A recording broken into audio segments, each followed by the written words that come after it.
الحمد لله حمدا كثيرا طيبا مباركا فيه حمدا لا يحصى وشكرا كما يحب ربنا ويرضى. اللهم لك الحمد ملء السماوات وملء الأرض وملء ما بينهما وملء ما شئت من شيء بعد. أهل الثناء والمجد أحق ما قال العبد وكلنا لك عبد. اللهم لا مانع لما أعطيت ولا معطي لما منعت ولا ينفع ذا الجد منك الجد.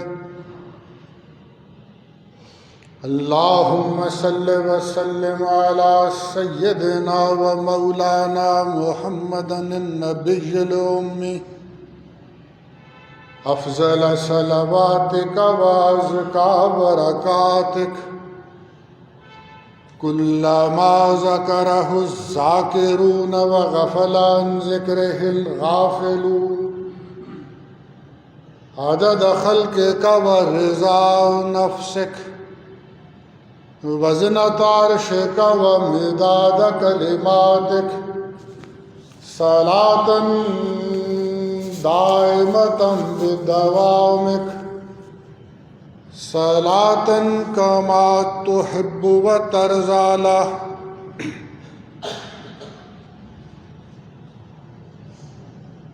تمام حمد و ثنا اس اللہ کے لیے ہے جس نے اس کائنات کو تخلیق کیا، جو اسے عدم سے وجود میں لے کے آیا، اور جس نے بتدریج اس کائنات کو تمام ارتقائی مراحل سے گزارا. وہ جس نے جمادات کو پیدا کیا اور جس کی قدرت کاملہ سے جامد پتھروں میں سے ابلتے ہوئے چشمے پھوٹے. وہ جس نے نباتات اور حیوانات کو پیدا کیا اور ان کی اتنی انواع و اقسام بنائیں کہ اگر ہم انہیں شمار کرنا چاہیں تو شمار نہ کر سکیں. سب تعریف اس اللہ کے لیے ہے جس نے اس آدم خاکی کو پیدا کیا اور اسے اشرف المخلوقات بنایا اور اس پر بے حد و حساب اپنی مادی اور روحانی نوازشوں کی بارش کی. سب سے بڑا احسان اس اللہ کا یہ ہے کہ اس نے ہمیں توحید کی سمجھ بخشی. اگر اس کی توفیق شامل حال نہ ہوتی تو جانے ہم کس کس ٹھاکر دوارے کی خاک چھانتے اور کس کس قبر اور بت کے سامنے سجدہ ریز ہوتے. یہ اس کا بہت بڑا کرم ہے کہ اس نے ہماری پیشانیوں کو صرف اپنے آستانے کے لیے وقف فرما دیا. یہ بھی اس اللہ کا بہت بڑا کرم ہے کہ اس نے ہمیں محمد الرسول اللہ صلی اللہ علیہ وسلم کی امت میں سے گردانا.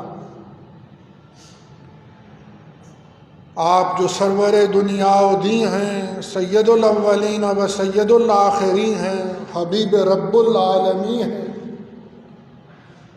آپ جو دانائے سبل ختم الرسل مولائے کل ہیں. اللہ کی بے پایاں رحمتیں ہوں آپ کی ذات گرامی پر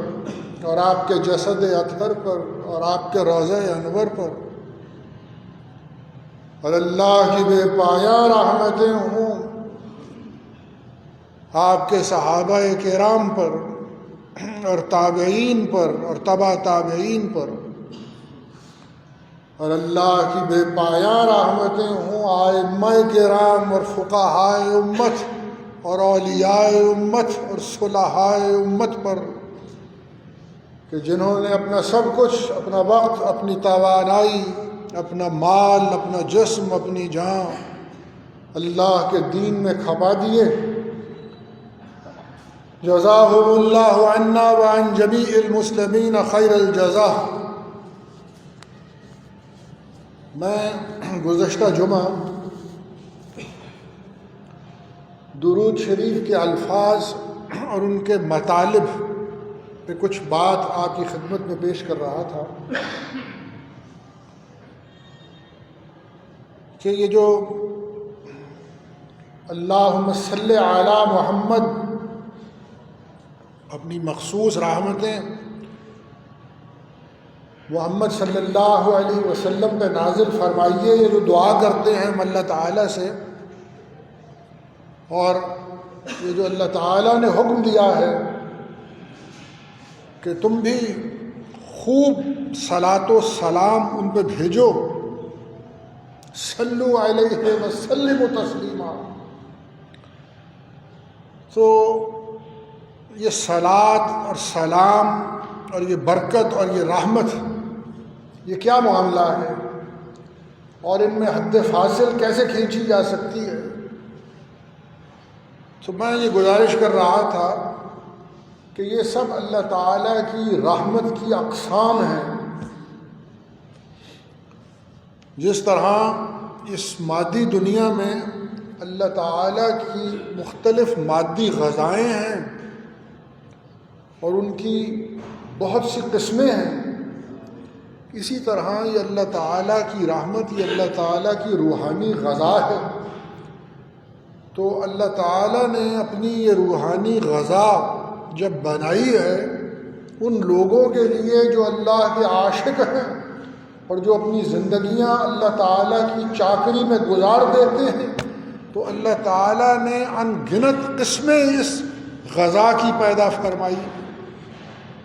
یہ فرق ہے، یہ رحمت اور یہ برکت اور یہ صلاۃ، یہ سلام، یہ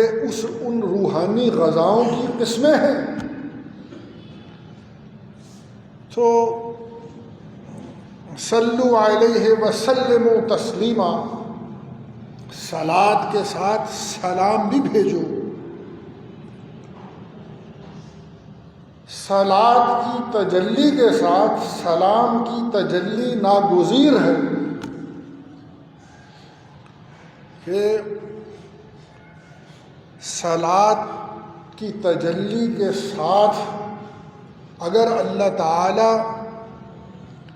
کی ربوبیت شامل حال نہ ہو تو یہ صلاۃ کی تجلی دوستو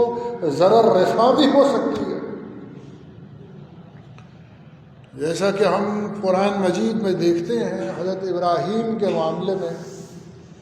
یا نارو کونی بردن و سلاما علی ابراہیم، کونی بردم و سلاما علی ابراہیم، کہ اے نار، یہ واقعہ وہ ہے کہ جب حضرت ابراہیم کو آگ میں پھینکوا دیا گیا تھا تو اس آگ سے اللہ تعالیٰ نے یہ ارشاد فرمایا تھا کہ یا نار کونی بردم و سلاما علی ابراہیم، کہ اے آگ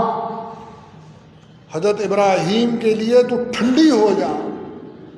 وہ سلامہ، یہ دیکھیے ساتھ سلام کے الفاظ آ رہے ہیں، اور سلامتی والی بھی ہو جا، یعنی تو ٹھنڈی ہو جا اور تیری ٹھنڈک اتنی نہ ہو جائے کہ حضرت ابراہیم کو ضرر پہنچنے لگے۔ تو اس لیے ساتھ سلامہ کے الفاظ کہ سلامتی ملحوظ رہے اور سلامتی والی ہو جا سکے۔ تو یہ بات میں نے عرض کیا ہے کہ صلاۃ کے ساتھ سلام کی تجلی، صلو علیہ وسلم تسلیما، یہ وہ بات ہے، کیونکہ یہ مخصوص تجلیاں اللہ تعالیٰ کی یہ ضرر رساں بھی ہو سکتی ہیں، ان کے ساتھ سلامتی کو مانگا جاتا ہے۔ جیسا حضور اقدس علیہ الصلوۃ والسلام دعا فرماتے تھے کہ اللہم انی اسألک لذۃ النظر الی وجہک والشوق الی لقائک غیر ضراء مضرۃ ولا فتنۃ مضلۃ، کہ یا اللہ میں تجھ سے تیرے دیدار کی بھیک مانگتا ہوں اور تجھ سے ملنے کا اشتیاق مانگتا ہوں۔ اور آگے فرماتے ہیں غیر ضراء مضرۃ ولا فتنۃ مضلۃ، کہ ایسا نہ ہو کہ میں کسی جسمانی تکلیف میں مبتلا کر دیا جاؤں، مجھے جسمانی ضرر ہونے لگے، اور ایسا بھی نہ ہو کہ میں کسی گمراہ کر دینے والے فتنے میں پھنس جاؤں۔ تو تو ساتھ سلامتی کی دعا کرنا. اللہ تعالیٰ کی جب مخصوص تجلیات ہوتی ہیں ان کے ساتھ سلامتی کی دعا کی جاتی ہے. جیسا میں نے اس آیت میں حضرت ابراہیم کے حوالے سے آپ کی خدمت میں عرض کیا کہ ٹھنڈک اور ساتھ سلامتی، اور حضور اقدس علیہ الصلاۃ والسلام کی دعا جیسے میں نے آپ کی خدمت میں پیش کی ہے کہ دیدار کا شوق اور اللہ تعالیٰ سے ملنے کا اشتیاق، اور ساتھ غیر ذرہ مضرۃ، کوئی جسمانی ضرر نہ ہونے لگے، ولا فتنۃ مضلۃ، کسی فتنے میں گرفتار نہ ہو جاؤ. یہ ہے صلو علیہ وسلموا تسلیما، کہ صلاۃ بھی بھیجیے اور ساتھ سلام بھی بھیجیے. تو کما صلیت علی ابراہیم وعلی آل ابراہیم، تو حضرت ابراہیم کا ذکر کیا. تو یہ غور کرنے کی بات ہے کہ حضرت ابراہیم کا ذکر کیوں ہوا، کہ وہ ویسا درود بھیجیے جیسا حضرت ابراہیم پہ بھیجا جا رہا ہے. تمام انبیاء میں سے حضرت ابراہیم کا ذکر درود کی دعا میں کرنا، ایک وجہ تو یہ ہے کہ حضرت ابراہیم علیہ السلام کو حضور اقدس علیہ الصلاۃ والسلام کے ساتھ روحانی موافقت بہت زیادہ ہے اور مطابقت بہت زیادہ ہے. ان اول الناس بابراہیم للذین اتبعوہ وہذا النبی والذین آمنوا، دلالت کر رہی ہے جو بات میں نے عرض کی ہے قرآن مجید کی یہ آیت اس پر کہ حضرت ابراہیم کو موافقت ہے حضور اقدس علیہ الصلاۃ والسلام کے ساتھ. قرآن مجید کی یہ آیت بتا رہی ہے کہ حضرت ابراہیم کے سب سے زیادہ قریب وہ لوگ ہیں جنہوں نے ان کی پیروی کی ہے، اور پھر وہذا النبی، پھر یہ نبی ہیں صلی اللہ علیہ وسلم، اور پھر ان پہ ایمان لانے والے ہیں، ان کو قرب حاصل ہے حضرت ابراہیم علیہ السلام سے. اس لیے ہے کما صلیت علی ابراہیم.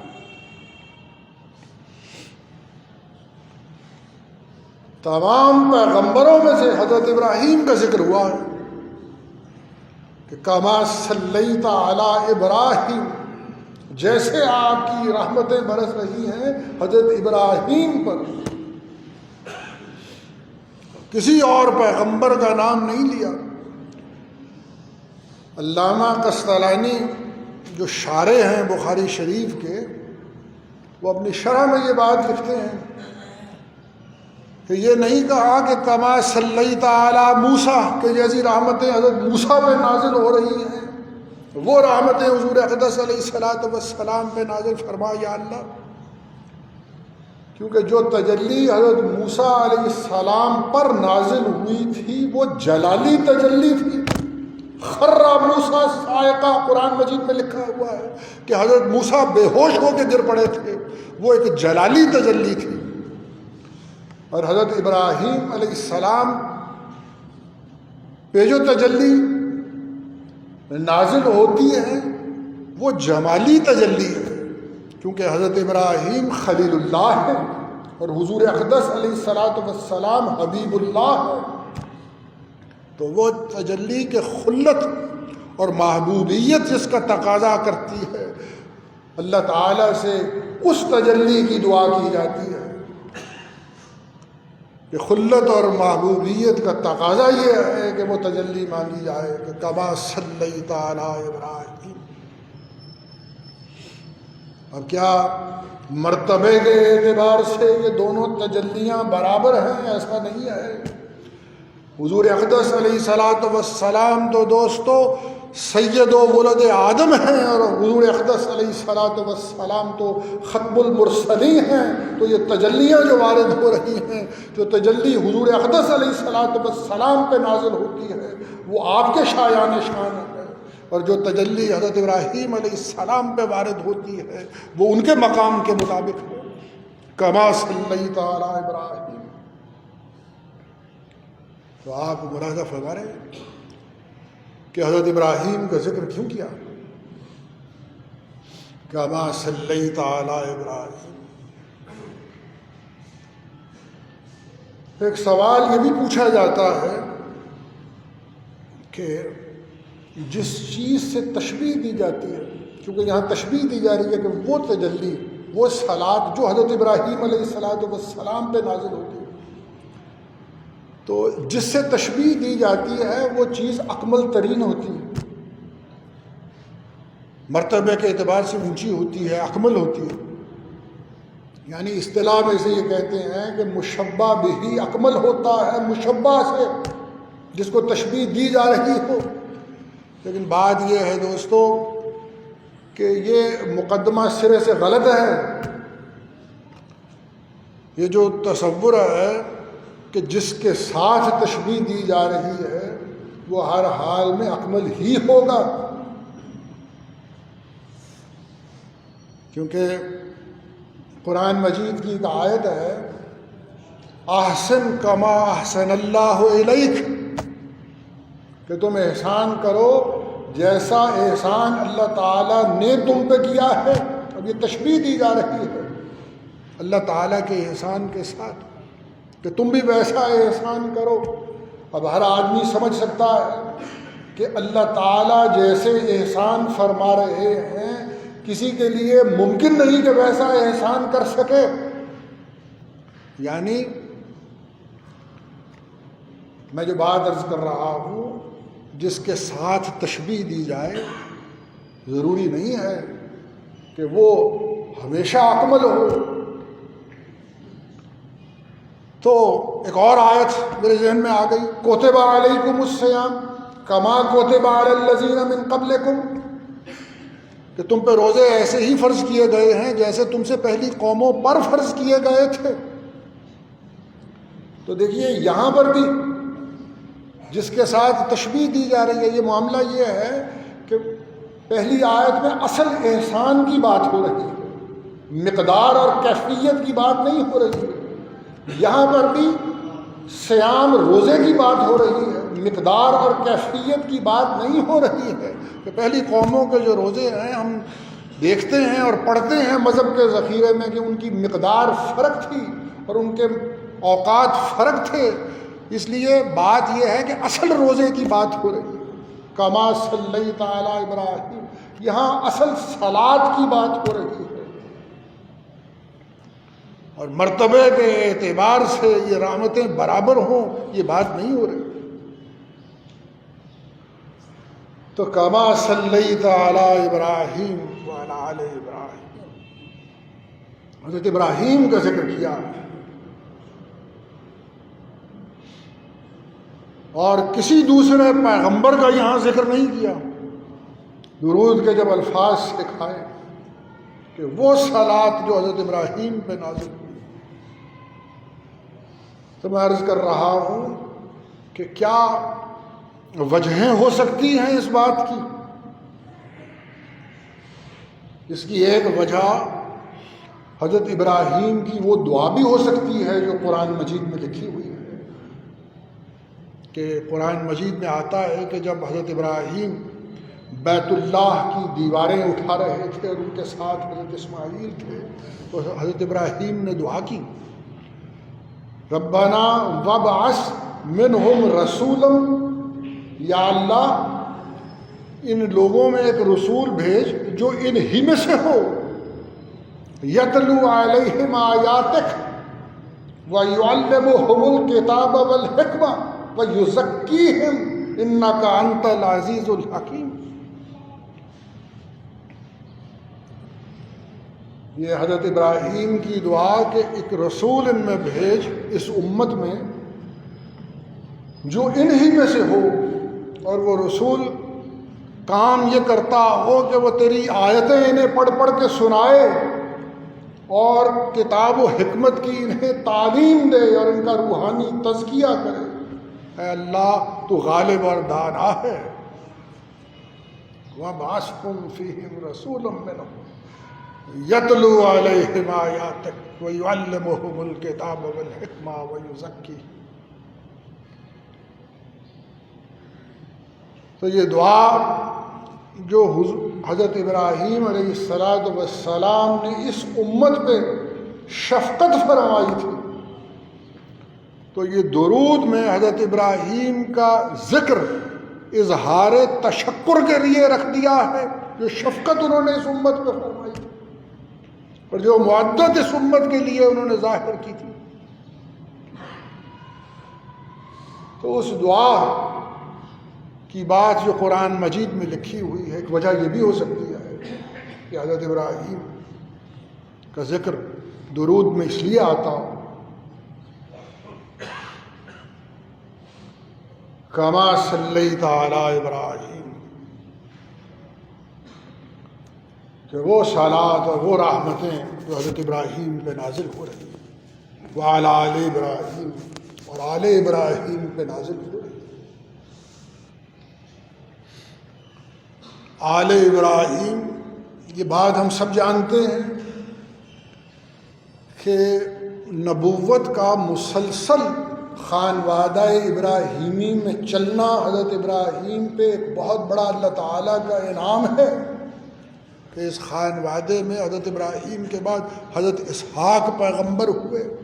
حضرت یعقوب پیغمبر ہوئے، حضرت یوسف پیغمبر ہوئے، اور پھر حضرت داؤد اور حضرت سلیمان اور حضرت موسیٰ اور حضرت عیسیٰ، یہ سب پیغمبر ہوئے، اور یہ نبوت مسلسل چلتی رہی ہے حضرت ابراہیم کے گھرانے میں۔ تو حضور اقدس علیہ السلام حضرت ابراہیم کے دوسرے فرزند حضرت اسماعیل کے خانوادے سے ہیں۔ تو جب ہم یہ دعا کرتے ہیں کہ کما صلیت علی ابراہیم، کہ حضور اقدس علیہ السلام اور آل محمد صلی اللہ علیہ وسلم پر رحمت نازل فرما جیسی کہ حضرت ابراہیم اور خانوادہ ابراہیم پر نازل ہوئی تھی، تو اس طرح ہم یہ دعا کرتے ہیں کہ نبوت تو اب ختم ہو گئی ہے، یا اللہ تمام افراد امت محمدیہ کے اور دنیا کے ہر مقام پر اور ہر زمانے میں اللہ تعالیٰ سے یہ دعا کرتے ہیں کہ نبوت تو اب ختم ہو گئی ہے یا اللہ، لیکن قرب اور ولایت کے فیضان کو آل محمد میں جاری رکھ، یہ ہے وہ دعا جو سب لوگ مل کے مانگتے ہیں اللہ تعالیٰ سے کہ قرب اور ولایت کا فیضان جاری رکھ یا اللہ، کہ نبوت تو اب ختم ہو گئی ہے۔ اور جو بات میں عرض کر رہا ہوں وہ مسند امام احمد کی روایت ہے جو اس کی تصدیق کرتی ہے کہ لن یتفرقا حتی یردا علی الحوض۔ حضور اقدس علیہ السلام نے فرمایا کہ کتاب اللہ اور میرے گھرانے کے افراد لن یتفرقا، دونوں ہرگز ایک دوسرے سے جدا نہ ہوں گے یہاں تک کہ مجھے حوض پہ آ ملیں گے قیامت کے روز۔ کما صلیت علی ابراہیم، کہ جس طرح فیضان نبوت جاری و ساری یا اللہ تو نے کر دیا ہے خانوادہ ابراہیمی میں، ایسے قرب و ولایت کے فیضان کو آل محمد میں جاری و ساری فرما۔ انکا حمید مجید، اور پھر آخر میں یہ الفاظ استعمال کرتے ہیں کہ حمید و مجید، کہ حمد و ثنا کا سرچشمہ اللہ تعالیٰ کی ذات ہے، تو اس کا یہ اسم استعمال کرتے ہیں۔ مجید، مجد و شرف کا سرچشمہ اللہ تعالیٰ کی ذات ہے، تو یہ اسم استعمال کرتے ہیں۔ یہ دعاؤں کا ایک طریقہ ہے کہ دعا میں جو چیز مانگی جاتی ہے اس دعا کے آخر میں اللہ تعالیٰ کی اس صفت کا اور اس اسم کا ذکر کیا جاتا ہے جس کو اس دعا کے ساتھ ایک تعلق ہوتا ہے۔ دوستو، رب حب لی ملکن لا ینبغی لأحد من بعدی انک انت الوہاب، حضرت سلیمان دعا مانگنے کی دعا ہے جو قرآن مجید میں لکھی ہوئی ہے۔ میں نے عرض کیا کہ اس کو ایک تعلق ہوتا ہے جو چیز مانگی جاتی ہے، اور اللہ تعالیٰ کی جس صفت کا ذکر کیا جاتا ہے اس کو ایک تعلق ہوتا ہے۔ رب حب لی ملکن لا ينبغی لأحد من بعدی انک انت الوہاب، یا اللہ مجھے ایک ایسی سلطنت عطا فرمائیے جو میرے بعد کسی کو نہ دی جائے، اور یا اللہ آپ بہت زیادہ عطا فرمانے والے ہیں، حب لی عطا فرمائیے۔ اور نیچے آ رہا ہے انک انت الوہاب، آپ بہت عطا فرمانے والے ہیں۔ اللہ تعالیٰ کی اس صفت کا ذکر ہوا جس کو دعا کے ساتھ ایک تعلق تھا۔ حضور اقدس علیہ الصلوۃ والسلام دعا مانگتے تھے، رب اغفر لی وتب علی انک انت التواب الغفور، میرے گناہوں کو بخش دیجئے، معاف کیجئے اور میری طرف لوٹ آئیے، آپ بہت زیادہ لوٹنے والے ہیں اور آپ بہت زیادہ معاف کرنے والے ہیں۔ اللہ تعالیٰ کی وہ دونوں صفتیں دیکھیے یہ استعمال ہو رہی ہیں جو پہلے دعا حضور اقدس علیہ الصلوۃ والسلام نے مانگی، رب اغفر لی، اور وہاں کہہ رہے ہیں غفور، بہت معاف کرنے والے، وتب علیہ، میری طرف لوٹ آئیے، اور وہاں کہہ رہے ہیں آپ تواب ہیں، اس صفت کا ذکر ہوتا ہے۔ اب کیونکہ یہ دعا، یہ درود جو دعا ہے ایک، اس میں حضور اقدس علیہ الصلوۃ والسلام کی رفعت شان مانگی جا رہی ہے، تکریم مانگی جا رہی ہے، تو اللہ تعالیٰ کی ان صفات کا ذکر ہو رہا ہے کہ حمد و ثنا کا سرچشمہ اللہ تعالیٰ کی ذات ہے، تو حمید کا ذکر ہو رہا ہے، اور مجد و شرف، مجد و شرف کا سرچشمہ اللہ تعالیٰ کی ذات ہے، اس کا ذکر ہو رہا ہے کہ اللہ تعالیٰ کی یہ صفات حمید اور مجید یہ ازلی ہیں اور ابدی ہیں اور لم یزلی ہیں اور سرمدی ہیں اور مستقل بالذات ہیں اور لا متناہی ہیں، تو اس سے جو حمید ہے، جو مجید ہے، حضور اقدس علیہ الصلوۃ والسلام کے لیے دعا کی جا رہی ہے، آپ کی مدح و ثنا کے لیے اور آپ کے رفعت مراتب کے لیے اور آپ کی تکریم کے لیے، تو اس لیے یہ حمید اور مجید کی صفات یہاں پہ ذکر کی گئی ہے۔ تو یہ وہ الفاظ تھے درود شریف کے جن کے کچھ مطالب میں نے آپ کی خدمت میں رکھے۔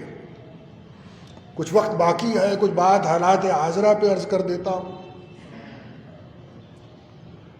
بڑا واقعہ پچھلے دنوں پاکستان کا ایک شخص جنرل ریٹائرڈ مشرف، وہ اس دنیا سے کوچ کر گئے، تو جہاں تک انفرادی معاملہ ہے تو انا للہ و انا الیہ راجعون، کہ موت ایک، ان الموت فزع، گھبراہٹ کی چیز ہے، اور اس پہ یہی الفاظ کہنے چاہیے۔ اور جہاں تک اجتماعی معاملہ ہے اور قومی معاملہ ہے وہ ایک الگ چیز ہے، اس میں میرا نقطۂ نظر یہ ہے کہ جنرل مشرف ایک آئین شکن اور ایک غاصب تھے کہ جنہوں نے پاکستان کے آئین کو توڑا، سب سے بڑے قانون کو توڑا اور بزور قوت پاکستان پہ قبضہ کیا۔ تو ایک آئین شکن انسان تھا اور قانون شکن انسان تھا، اور پاکستان کی خرابی میں یاد رکھیے یہ آئین شکنی نے پاکستان کی 75 سالہ تاریخ میں جتنی تباہی مچائی ہے کسی دوسری چیز نے نہیں مچائی۔ تو جہاں تک قومی معاملہ ہے، اجتماعی معاملہ ہے، وہ ایک آئین شکن شخص تھا، اس کو اسی حیثیت سے یاد کیا جانا چاہیے۔ وہ ایک دینی مجرم بھی تھا اور ایک قومی مجرم بھی تھا۔ جو آدمی اپنے حلف پہ قائم نہ رہ سکے وہ دینی مجرم ہے دوستو، اور جو آدمی اپنے عہد پہ قائم نہ رہ سکے، یہ جو آئین ہے یہ ایک عہد ہے جو پاکستان کی 22 کروڑ عوام سے کیا جاتا ہے کہ اس وعدے اور اس ایگریمنٹ کے تحت ملک کو چلایا جائے گا۔ ان العہد کان مسئولا، میں نے جیسے کہا وہ دینی مجرم ہے، تو میں نے دیکھیے قرآن کی آیت آپ کی خدمت میں پیش کی ہے کہ یہ جو وعدے ہیں، یہ جو ایگریمنٹس ہیں، ان کے بارے میں تم سے قیامت کے روز پوچھا جائے گا۔ اور ہر فوجی، ہر جنرل یہ پاکستان کے آئین کے بھی تابع ہوتا ہے، اور یہ اپنی فوج میں ایک حلف اٹھاتا ہے جس میں یہ الفاظ کہتا ہے کہ میں ہمیشہ سیاست میں حصہ نہیں لوں گا، اور میں جتنے یہ پروفیشنل اور پیشہ ور معاملات ہیں فوج کے، اس کے دائرے سے باہر نہیں نکلوں گا۔ وہ اس حلف کو بھی توڑتا ہے۔ لا دین لمن لا عہد لہ، یہ حضور اقدس علیہ الصلوۃ والسلام کا ارشاد گرامی ہے، یعنی قرآن مجید کی آیت بھی ہے اور آپ کا فرمان بھی ہے صلی اللہ علیہ وسلم کا، کہ ایسے آدمی کا کوئی دین نہیں ہے۔ تو جو آدمی اس طرح کی قانون شکنی اور عہد شکنی کر رہا ہو، جس کے بارے میں یہ لکھا ہوا ہے، اس کو کہاں سے یہ سجتا ہے کہ وہ 22 کروڑ مسلمانوں کی سیادت کی ذمہ داری ادا کر رہا ہو؟ اور جو قومی مجرم ہے، وہ میں نے عرض کیا کہ جس قدر خرابی اس ملک میں اس آئین شکنی سے ہوئی، آپ میں سے بہت سے لوگ حیران ہوتے ہوں گے کہ اس پہ اتنا زور کیوں دیا جاتا ہے، آئین کا معاملہ کیا ہے۔ اس ملک میں یہ عدالتوں میں جتنی خرابیاں ہوتی ہیں اور اس ہماری پاکستان کی سیاست میں جتنی بے اصولیاں ہوتی ہیں، یہ آئین شکنی یاد رکھیے یہ پہلی اینٹ ہے ان سب چیزوں کے لیے۔ ہر ڈکٹیٹر جو ایک حکومت کا تختہ الٹتا ہے، اس کو سب سے پہلے ایک قانون کا اور عدالت کی سند اور جواز چاہیے ہوتا ہے، کیونکہ آئین تو ختم ہو گیا، اب کس قانون کے تحت وہ ملک چلائے گا؟ سب سے پہلے وہ عدالت سے وہ سند جواز حاصل کرتا ہے، اور یہ سب سے بڑی زیادتی ہوتی ہے کہ وہ عدالت جو پی سی او کے تحت حلف اٹھاتی ہے، وہ سند جواز دیتی ہے، یہ عدالت اوپر سے لے کر نیچے تک کرپٹ ہو جاتی ہے، اس کے اثرات پھر اوپر سے نیچے تک آتے ہیں، یہ ضمیر فروشی ہوتی ہے کہ عدالت قانون سے ہٹ کے فیصلہ دیتی ہے۔ اور جو میں نے یہ کہا کہ یہ سیاست میں جتنی ابتری ہے اور جتنی کرپشن ہے، یہ ڈکٹیٹر جو سب سے پہلے یہ چاہتا ہے کہ کسی جماعت کے یا مختلف جماعتوں کے سیاسی دھڑوں کو اپنے ساتھ ملائے، تو یہ بندوق کی طاقت سے مختلف سیاسی جماعتوں کے حصے بکھرے کرتا ہے اور زور سے، بندوق کے زور سے انہیں دوسری طرف ہانکتا ہے اور بے وفائی کی طرف لے کے جاتا ہے اپنی پولیٹیکل پارٹی سے۔ تو یہ وہ چیز پیدا کر دیتا ہے سیاست میں، جسے پھر سب لوگ کہتے ہیں کہ یہ پولیٹیکل کرپشن ہے، اور یہ لوگ تو بے وفا ہیں، اور یہ لوگ تو مفادات کے پیچھے بھاگنے والے لوگ ہیں۔ تو اس طرح عدالتوں کو مجروح کیا جاتا ہے اور اس پورے سیاسی نظام کو گدلا کر دیا جاتا ہے، اور آپ دیکھ لیجئے کیا ہوا ہے، بے وقار ہو کے رہ گئی ہیں ہماری عدالتیں،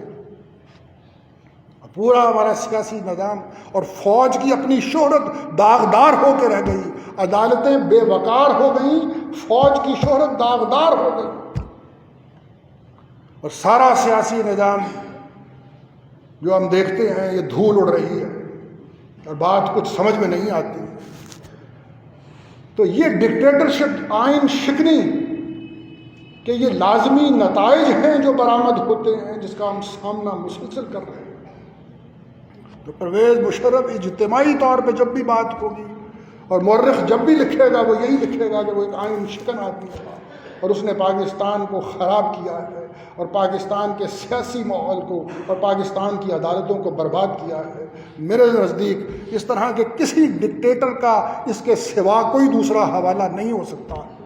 وآخر دعوانا الحمد للہ رب العالمین والصلاۃ والسلام علی سید المرسلین۔